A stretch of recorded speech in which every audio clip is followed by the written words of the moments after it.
Fala galera, você que precisa aprender interações moleculares, como isso cai no Enem e como é que você pode desvendar os mistérios das interações moleculares. Depois da vinheta, vamos lá!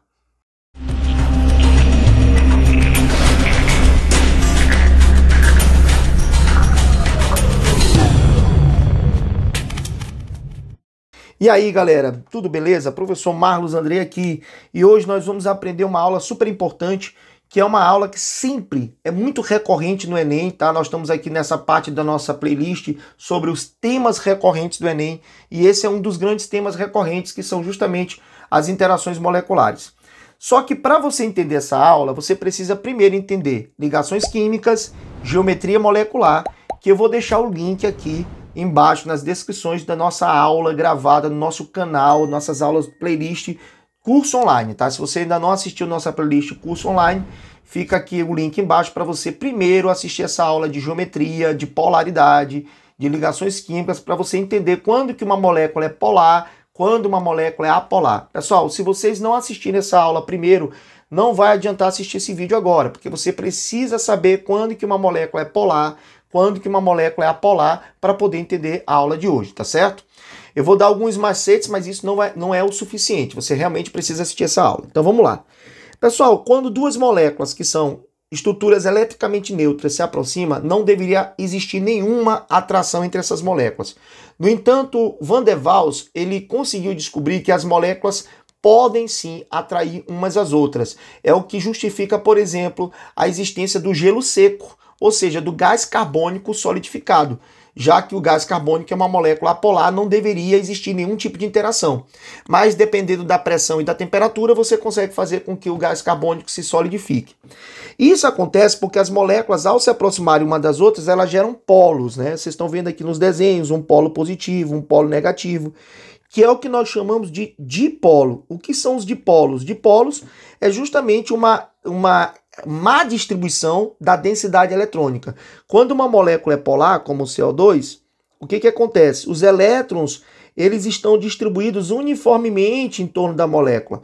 É o que nós chamamos de nuvem eletrônica uniforme. Mas à medida que alguma outra molécula se aproxima do CO2, elas repelem esses elétrons, elas causam uma distorção nessas nuvens, o que vai fazer com que surja uma carga parcial positiva e uma carga parcial negativa, ou seja, um polo positivo e um polo negativo. E é isso que vai fazer com que as moléculas elas consigam interagir entre si. Então, eu coloquei para vocês os principais tipos de interações que podem ocorrer entre moléculas. Primeiro, as chamadas forças de London. Também, pessoal, aqui eu tenho que botar uma observação para ti, apesar de na escola talvez tu não ter visto isso, que é o seguinte. A gente costuma muito dizer que entre as moléculas apolares, ou seja, quando as moléculas não têm polo, e como é que eu sei, Marlos, rapidamente que uma molécula é apolar? Vou te dar um macete rápido. Toda vez que o número de ligantes for igual ao número de nuvens, Marlos, o que são as nuvens? Pessoal, uma nuvem é o seguinte, imagina que você tem aqui uma ligação tripla. Isso aqui não conta como 3 nuvens. Uma nuvem ou é um átomo que está ligado ao elemento central, então no caso aqui eu tenho o nitrogênio sendo uma nuvem e o hidrogênio sendo outra, ou é os pares de elétrons que sobram no elemento central. Então aqui eu tenho uma nuvem que é o hidrogênio, outra nuvem que é o hidrogênio, uma terceira nuvem e uma quarta nuvem. Então no caso da água eu teria 4 nuvens, tá? Se você não assistiu essa aula de estruturas de Lewis e geometria molecular, o link está aqui embaixo para que você possa aprender isso. Então, quando o número de ligantes é igual ao número de nuvens, e esses ligantes são todos iguais, a molécula sempre será apolar. Por exemplo, carbono família 4A, eu tenho 4 elétrons, eu tenho 4 cloros, e os 4 cloros são iguais. Então, veja, tenho 4 nuvens, tenho 4 ligantes, número de ligantes igual ao número de nuvens, e todos os ligantes são iguais. Molécula apolar. Outro exemplo, BF3. Boro é família 3A, tem 3 elétrons, compartilho os 3 com flúor. Quantas nuvens eu tenho ao todo? 3 nuvens, 3 ligantes, todos os ligantes iguais, molécula apolar, tá bom? CO2. Carbono tem 4 elétrons, usou os 4 elétrons que ele tinha compartilhando com oxigênio, então eu tenho aqui 2 nuvens, Dois ligantes, ligantes iguais, molécula apolar. Então, esse macete sempre dá certo, tá? Quando o número de ligantes for igual ao número de nuvens e esses ligantes são iguais, a molécula é apolar. Então, a gente aprendeu no ensino médio que quando a molécula é apolar, o tipo de interação entre elas acontece por indução, ou seja, uma molécula aproxima de outra e ela faz com que os elétrons sejam repelidos para o outro lado, e isso cria o que nós chamamos de dipolo induzido. Só que, pessoal, é um termo errado. Porque dipolo induzido, como o nome está dizendo, ele tem que ter alguém que já era polar, no caso aqui, vamos nesse segundo quadrinho aqui, ó. Vocês estão vendo essa molécula aqui que está vermelha e é azul? É porque ela já tem um dipolo, ela já é polar. Então ela tem o que nós chamamos de dipolo permanente. É o caso de toda molécula quando ela é polar. E essa aqui que vocês estão vendo é o dipolo induzido, ou seja, a molécula polar se aproxima da molécula apolar e ela repele os elétrons, faz com que os elétrons sejam repelidos. Então, no caso, quando você tem uma molécula apolar e outra polar, você teria o dipolo induzido. Então, o dipolo induzido ele só surge quando existe um dipolo permanente. Então, os dipolos induzidos, pela lógica, é quando a molécula é polar e ela se interage com uma apolar. Aí tem lógica usar o dipolo induzido. Nesse caso, no ensino médio, lá no colégio, ele vai dizer que as moléculas apolares também interagem por dipolo induzido. Então seria dipolo induzido, dipolo induzido. Tá errado? Não que necessariamente esteja errado, mas está incompleto, porque na realidade não se pode ter um dipolo induzido sem já ter um dipolo, concorda? Eu não posso induzir algo se eu não tenho. Se eu sou apolar, como é que eu vou induzir uma outra apolar? Então, o que acontece na prática, nas moléculas apolares, é que se forma primeiro um dipolo momentâneo, também chamado de instantâneo. Esse dipolo momentâneo ele acontece naturalmente em qualquer molécula, porque os elétrons estão em constante movimento. E aí surge acidentalmente um dipolo na própria molécula, que acaba induzindo outras. Então, esse dipolo momentâneo ele vai formar um dipolo induzido. E esse dipolo induzido, depois de formado, vai induzindo todas as outras moléculas. Mas para resumir na tua cabeça, se o Enem cobrar esse tipo de questão de interação, ele vai fazer assim, gente, ó. Toda vez que aparecer uma molécula apolar, tem que ter um dipolo induzido associado. Esse dipolo induzido pode ser chamado também de dipolo momentâneo ou dipolo instantâneo. Mas olha como nesse desenho está correto. O certo seria chamar de forças de London ou dispersão de London, que é o que acontece realmente entre duas moléculas apolares. Uma forma um dipolo momentâneo que dispersa a nuvem da outra. Mas vamos lá, vamos ser práticos. Se cair no Enem, toda vez que a molécula for apolar, você pode colocar dipolo induzido, você pode colocar dipolo momentâneo, você pode colocar dipolo instantâneo e você pode ainda colocar forças ou dispersão de London, tá certo? Todas estão corretas. Se você tiver uma polar e outra apolar, aí você tem um dipolo, porque esse dipolo quer dizer dipolo permanente, ou seja, toda molécula polar, vamos imaginar que eu tenho ácido clorídrico. O cloro é mais eletronegativo, então a nuvem já está naturalmente distorcida, ou seja, já existe um dipolo que nunca vai deixar de existir dentro do HCl, porque é uma molécula polar, então nós chamamos isso de dipolo permanente. Então toda molécula polar, ela já é um dipolo permanente, certo, pessoal? Se ela já é um dipolo permanente, para não ter que falar dipolo permanente, ou seja, não ficar muito extenso, a gente tira o permanente e chama só de dipolo. Então aqui você está vendo dipolo induzido. O que eu falei para ti? Toda vez que tu olhar o termo induzido é apolar. Então quando uma molécula é polar e se aproxima de outra polar, a interação é dipolo induzido. Quando você tem duas moléculas polares, na aula de hoje eu vou te dar macete para você saber quando é polar, tá? Não te preocupa que durante a resolução das questões eu vou te dando esses macetes, então fica comigo aí no vídeo, não desliga, eu sei que a gente costuma assistir muito pouco tempo de vídeos no YouTube, no máximo 2 minutos você já está pausando o vídeo, pulando para outro, mas se você quiser aprender esse conteúdo, fica no vídeo porque eu tenho muita dica para dar durante a resolução das questões. Então, se eu tenho duas polares, dipolo. Só que existe uma interação, gente, que é uma das interações mais fortes entre moléculas, que é quando você tem o flúor, o oxigênio ou o nitrogênio ligados ao hidrogênio, tá? Você tem aqui essa buzina do caminhão. Pensa na buzina do caminhão, fom. Imagina o caminhão buzinando.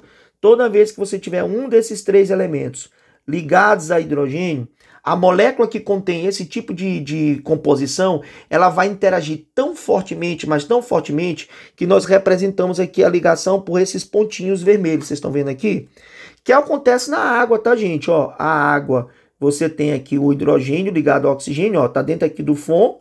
E na hora que outra molécula de água se aproxima, o que que acontece? Esse oxigênio interage com esse hidrogênio aqui da outra molécula tão fortemente que todas as propriedades da água são anômalas devido a essa ligação de hidrogênio. A gente vai discutir durante nossas aulas aí, durante as questões, quais são as propriedades que se alteram com ligações de hidrogênio. Passa a ter alto ponto de ebulição, passa a ter uma capacidade calorífica muito alta, passa a ser moléculas pouco voláteis, passa a interagir muito fortemente, tá, pessoal? É uma das interações mais fortes que existe, são as ligações de hidrogênio. Então, Marlos, como é que eu sei que uma estrutura tem ligação de hidrogênio? Por exemplo, Marlos, aqui tem ligação de hidrogênio nas amidas? Tem, por quê? Porque se você tiver o flúor, o oxigênio ou o nitrogênio diretamente combinado com o hidrogênio, você tem as chamadas ligações de hidrogênio. Olha bem aqui o nitrogênio e olha bem aqui o hidrogênio, ó. Então é bem fácil você matar que é ligação de hidrogênio. Basta você olhar essa composição, tá? Flúor, oxigênio ou nitrogênio ligado com hidrogênio, tudo bem? Beleza, pessoal? Agora, pessoal, uma interação muito mais forte do que as das moléculas é quando existe um composto iônico perto de uma molécula. Isso acontece, por exemplo, quando você dissolve sal de cozinha na água. Quando você dissolve sal de cozinha na água, o que que acontece? O íon Na+, ele se separa do íon Cl-, e esse íon Na+, ele atrai as moléculas de água justamente porque a molécula de água tem uma parte negativa e uma parte positiva, certo? Enquanto aqui no íon Cl-, a parte positiva da molécula de água fica voltada para a parte negativa. Então fica assim, os opostos se atraem. Mas é uma interação muito mais forte do que a própria ligação de hidrogênio, que é o que nós chamamos de interação íon-dipolo. E quando é que vai existir, professor Marlos, interação íon-dipolo? Poxa, o nome está dizendo, quando houver íon, tá? Então se tiver íon, se tiver algum composto iônico, metal com ametal, tá? Tiver aqui, por exemplo, potássio com cloro, eu tenho um metal e eu tenho um ametal, eu vou ter um íon. E se esse íon tiver associado com moléculas, que geralmente as questões vão estar falando sempre da água, porque como eu falo de íon, eu falo de solvente. Então, quando cair uma questão de íon dipolo, pessoal, sempre vai ter um íon e vai ter água. Então, vocês não tem como errar a questão, porque sempre vai ter, ele vai estar falando de água na questão, certo? Mas cuidado para você não confundir com ligação de hidrogênio, porque a ligação de hidrogênio seria água com água. Nós estamos falando de um composto iônico dissolvido em água. Se tiver algum tipo de sal sendo dissolvido em água, a resposta vai ser íon dipolo. Beleza? Então, esses são os tipos de interações. Lembrando que as interações mais fracas são as que estão embaixo. A força aumenta assim, pessoal, ó. Então, as interações mais fracas, aqui vão ter menor ponto de ebulição, as que vão ser moléculas mais voláteis, são quando as duas são apolares. Toda molécula que as duas são apolares são voláteis, são insolúveis em água, né? Tem baixo ponto de ebulição. Já quando você vai aumentando as interações, isso vai aumentando a força de atração entre as moléculas. Então vai aumentando o ponto de ebulição, vai aumentando a solubilidade em água e assim por diante, tá bom? Só que aí, para a gente entender essa aula, a gente precisa fazer o quê? Questões. E vamos fazer agora as questões do Enem. Como é que o Enem cobra esse tipo de questão, tá certo? Mas antes, confira um link que eu deixei aqui embaixo, pessoal, para você que está precisando estudar, está precisando aprender. Eu tenho um livro especial construído para você. Um livro que tem tudo aquilo que não tem nos outros livros tradicionais. Todas as dicas e macetes que eu tenho para te dar, você encontra no meu livro Química Traduzida, que está num preço promocional, e o link está aqui embaixo na descrição. Não custa nada você conferir e você fazer a aquisição desse livro para você ter aí para sua faculdade, vai servir para todo o seu estudo daqui para frente, tá certo? Vamos para as questões do Enem, galera? Enem 2013. Vamos lá, aplicando o nosso conhecimento. As fraldas descartáveis que contêm um polímero poliacrilato de sódio. Pronto, já matei a questão, pessoal. Sódio é metal. Se sódio é metal, o que acontece quando você coloca um composto que tem ametal, que no caso o poliacrilato, eu não sei o que é poliacrilato, com certeza tem carbono, é ametal, certo, pessoal? É um polímero. Polímero tem que ter carbono. E sódio é metal, então tu tem uma ligação iônica aqui. Então, se tem uma ligação iônica, o que acontece quando essa ligação iônica... E tá bem aqui, pessoal. Ó que legal, bem aqui a ligação iônica, ó. Menos e mais, certo? Então o que acontece quando você pega essa ligação iônica e coloca esse composto em água? Ele vai se dissolver em água. E se ele se dissolver em água, o que vai acontecer com os íons sólidos? Vão estar atraídos pela água. Ah, professor, mas a água não é ligação de hidrogênio? Gente, antes da água fazer a ligação de hidrogênio, a água é um dipolo, certo? A água é um dipolo. Água com água seria ligação de hidrogênio, mas eu não estou relacionando água com água, eu estou relacionando água com íon. Então eu já sei que bem aqui tem uma interação íon-dipolo, tudo bem? Mas vamos lá. Enquanto eu tenho o íon dipolo, se eu dissolver esse poliacrilato em água, eu tenho o íon dipolo. Mas aqui ele dá também a celulose, como ele falou, fibra de celulose, que é o item 2. O que você verifica bem aqui na celulose? A existência do OH. E a existência do OH está dentro da regra do FON. Se tem oxigênio com hidrogênio, quer dizer que a celulose forma ligações de hidrogênio. Então, quer dizer que se eu dissolver o poliacrilato de sódio em água, eu tenho uma interação íon-dipolo. Mas se eu colocar a celulose em água, eu vou ter uma ligação de hidrogênio, tá certo? Veja que é diferente a constituição química dos dois. Bom, aí ele disse o seguinte, que as fraldas descartáveis que contêm o polímero poliacrilato de sódio são mais eficientes na retenção de água, ó, falei para você de água, tá vendo? Ó, do que as fraldas de pano convencional, que tem fibra de celulose. Então ele quer saber a maior eficiência dessas fraldas descartáveis em relação ao de pano deve ser o quê? Então, como nós falamos, né? Nós temos aqui uma que tem a interação do tipo íon dipolo com a água, porque tem metal na composição, e a outra que realiza a ligação de hidrogênio com a água. Mas se eu voltar bem aqui, o que nós percebemos? Que a interação íon dipolo, ela é muito mais forte que a de ligação de hidrogênio. Então veja, moléculas apolares interagem menos do que moléculas polares, que interagem menos que ligação de hidrogênio, que interagem menos que a íon dipolo. Então a ordem é para cima, ó. Então, consequentemente, se a fralda descartável é íon dipolo, enquanto a celulose realiza a ligação de hidrogênio, então a fralda descartável ela tem uma interação muito mais intensa por ser íon dipolo. Então vamos ver qual é a alternativa que diz isso. Letra A. As interações dipolo-dipolo são mais fortes entre o poliacrilato e a água. Primeiro que o poliacrilato e a água não é dipolo-dipolo, tá? Poliacrilato e a água é íon dipolo. Então já está eliminada aqui a letra A devido a esse conceito que ele deu bem aqui. Beleza? Já a letra B diz o seguinte, as interações íon-íon também não tem nenhuma interação íon-íon. Mas onde é que seria uma interação íon-íon? Seria a interação, por exemplo, do Na+ com Cl- no próprio sal de cozinha, que é muito mais forte do que a íon dipolo, claro, porque são dois íons, né? Por isso que você consegue derreter açúcar, mas você não derrete sal. Você não derrete sal na tua panela, por quê? Porque a interação do sódio com cloro é extremamente elevada, já que são dois íons, tá? Então, mas não tem nenhuma interação íon-íon. Também está errada a letra B. Letra C. Ligações de hidrogênio mais forte entre o poliacrilato e a água. Não tem ligação de hidrogênio entre o poliacrilato e a água, porque não tem o FON. O poliacrilato é íon dipolo. Letra D. Ligação de hidrogênio mais forte entre... De novo, não tem ligação de hidrogênio entre o poliacrilato. Letra E. Interação íon dipolo mais forte entre o poliacrilato e as moléculas de água em relação às ligações de hidrogênio entre a celulose e a molécula de água.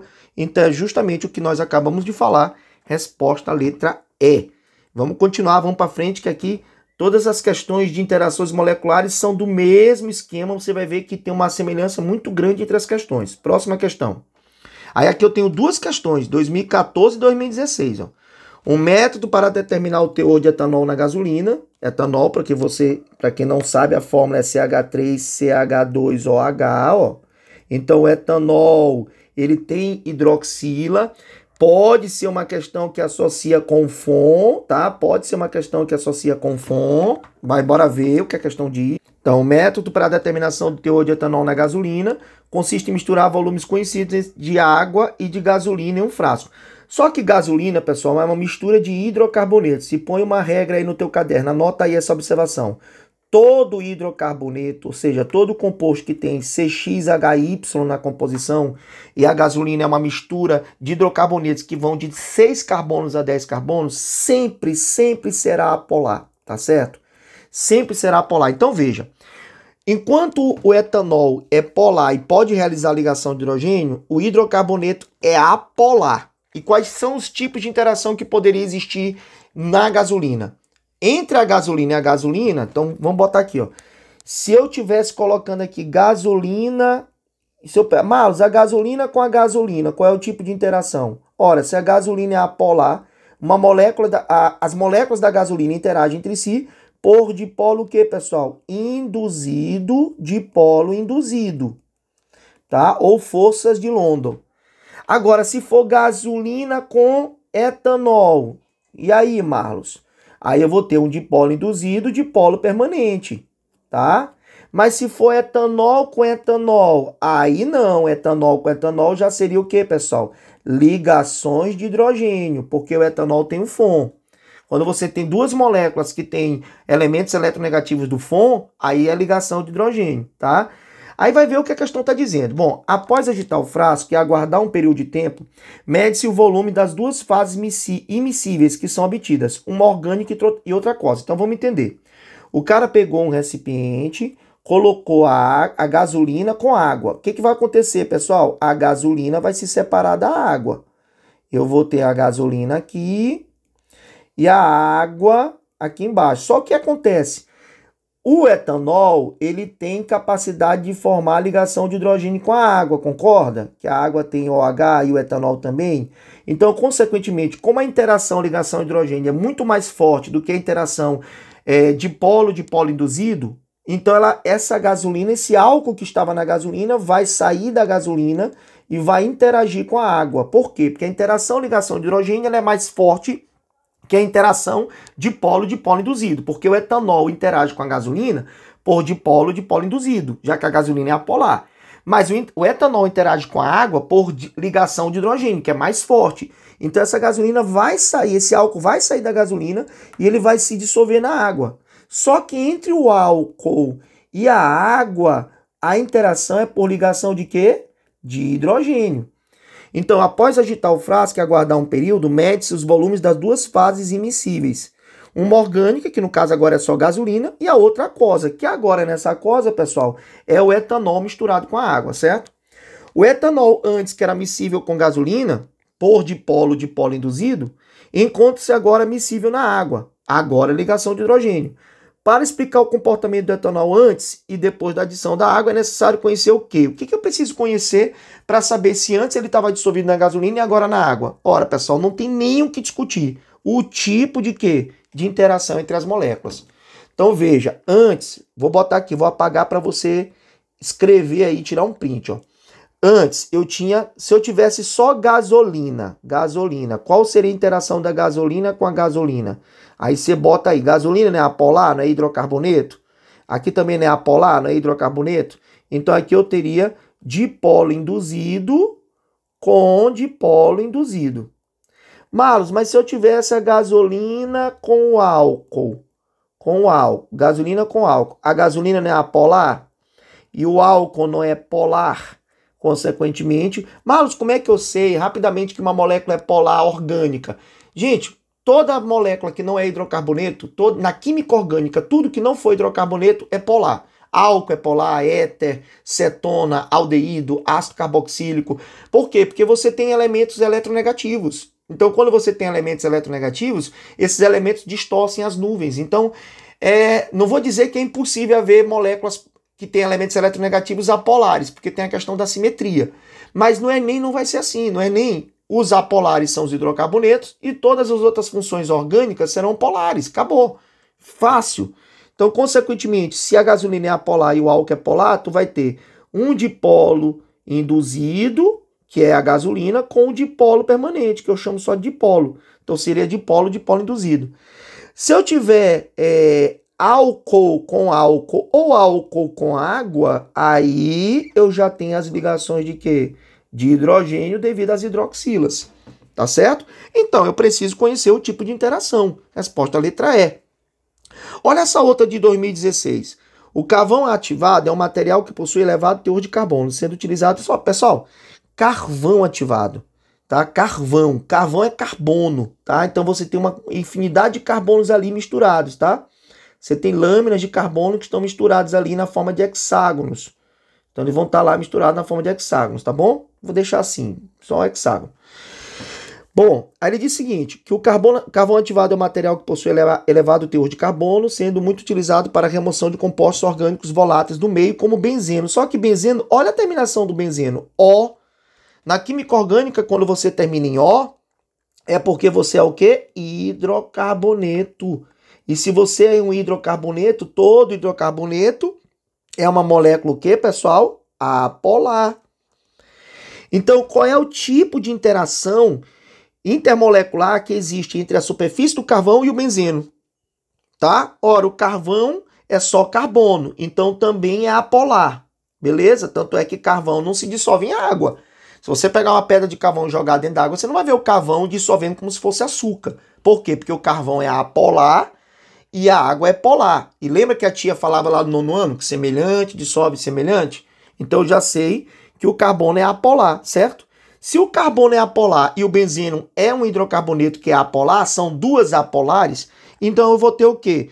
Interações do tipo o quê, pessoal? Dipolo induzido, dipolo induzido. Então lembra, toda vez que falar em apolar é dipolo induzido. Então, todo carvão, todo carbono, as estruturas são apolares, é só lembrar que não se dissolve em água. E o benzeno, por ser um hidrocarboneto, também é apolar. Portanto, se são duas apolares, o tipo de interação é dipolo induzido, dipolo induzido. Vamos para a próxima questão. A cromatografia em papel é um método de separação que se baseia, já é 2017, hein? Na migração diferencial dos componentes de uma mistura entre duas fases immiscíveis.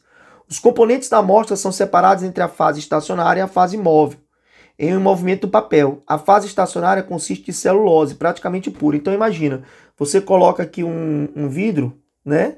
E aí você coloca nesse vidro um papel no caso aqui um papel filtro, um papel contendo celulose, certo? Aí ele diz que a fase estacionária consiste em celulose praticamente pura, que pode absorver até 20% de água. Então quer dizer que se tiver água aqui, ó, se tiver água, essa água será absorvida aqui por esse papel. Muito bem. Até porque a celulose é polar, né? A gente vimos na questão anterior que a celulose tem hidroxila, então ela pode realizar ligações de hidrogênio com a água, né? Por isso ela consegue absorver a água. É a água absorvida que funciona como fase estacionária líquida, ou seja, essa água que está absorvida aqui dentro, pessoal, da celulose, ela fica estacionária, ou seja, ela fica parada. É a fase estacionária líquida, tá aqui, fase estacionária líquida, que interage com a fase móvel, também líquida. Então imagina que você vai lá e bota um pinguinho de tinta, né? Pega uma caneta e bota uma tinta de caneta bem aqui, bota um pinguinho de tinta, beleza? Bom, os componentes capazes de formar interações mais fortes com a fase estacionária migram mais lentamente.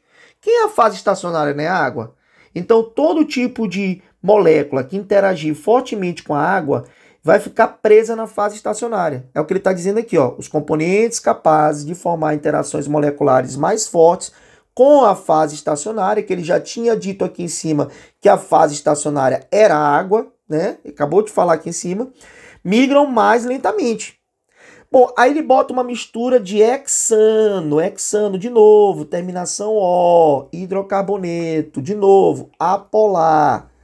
Então, uma mistura de hexano, 5%, volume de acetona foi utilizada como fase móvel na separação dos componentes de um extrato vegetal obtido a partir de pimentões. Considere que esse extrato contém as substâncias representadas. A análise do pigmento de pimentão por cromatografia em papel, a substância presente na mistura óleo de extrator, que migra mais lentamente. Gente, a que migra mais lentamente, como ele falou no texto, são as que formam interações mais fortes com a água. Esquece o hexano, esquece a acetona. Tudo bem que isso aqui é apenas um dado, que é importante você saber que é a fase móvel, mas onde é que está o comando da questão? Ele disse na questão que os componentes capazes de formar interações moleculares mais fortes com a fase estacionária migram mais lentamente. Ele tinha dito que a água era a fase estacionária, tá? Ele falou que a água absorvida é a fase estacionária. Então, pessoal, a questão já matou, né? Quem é que vai se interagir mais fortemente com a água, já que a água possui OH? É quem consegue realizar a ligação de hidrogênio com a água, quem tem o nosso FON. Ora, quais são as moléculas que têm FON, que tem oxigênio com hidrogênio? Tem a capsorrubina e tem a alfa-criptoxantina. Só que a alfa-criptoxantina só tem uma hidroxila. Enquanto a capsorrubina, você tem duas hidroxilas.